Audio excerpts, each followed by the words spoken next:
사업자가 관공서에 인허가를 받으려면 제출해야 할 서류 중 하나가 인허가 보증보험 보증서입니다.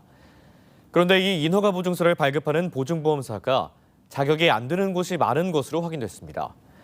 특히 서류를 담당하는 공무원들마저 속아 넘어가는 경우가 많다고 하는데요.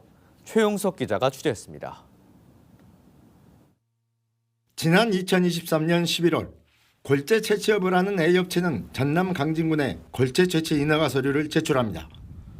강진군은 서류상 문제가 없자 골재 채취 인허가를 내주었지만 곧 취재진에 의해 잘못된 점이 발견됩니다. 서류 중 인허가 보증서를 내준 비보증보험사가 금융감독원에 허가받지 않은 속칭 무자격 보증보험사이기 때문입니다. 하지만 담당 공무원은 전혀 모르고 있었습니다. 이 사람들 어떠냐면 우리 정당이 쏠 수 있는데 너희들이 왜 안 해줘? 이 사람들은 행정소송을 하고 들고 이 정도까지 하고 들어가거든요.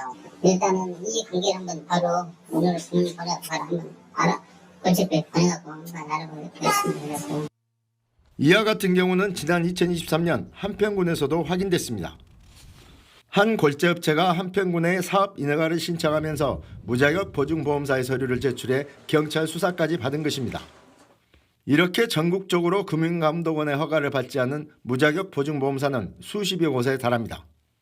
일단 공식 보증보험사는 신용보증기금, 기술보증기금 등 법적 근거가 있는 공공보증보험사이며 민영보증보험사는 단 한 곳뿐입니다.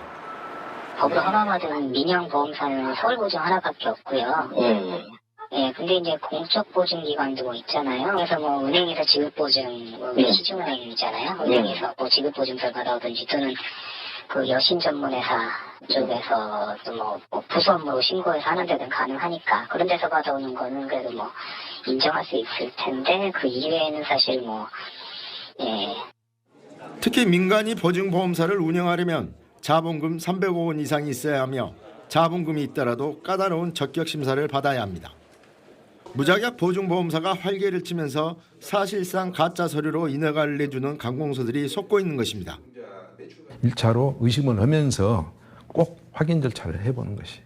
대개 이제 이런 은행이라든가 또 서울보증원의 신보나 기보에다 물어보면 처음 들어본 이런 보증회사다 하면 의심을 갖고 확인을 해볼 필요가 있을 것 같습니다. 결국 부실한 업체가 보증서를 받기 위해 무자격 보증보험사에서 보증서를 받으면 인허가를 내준 관공서 사업 자체가 부실공사로 이어지는 것입니다. 금융감독원은 무자격 보증보험사가 적발되면 행정처분뿐 아니라 형사처벌로 이어진다며 각별한 주의를 당부했습니다. KBC 최용석입니다.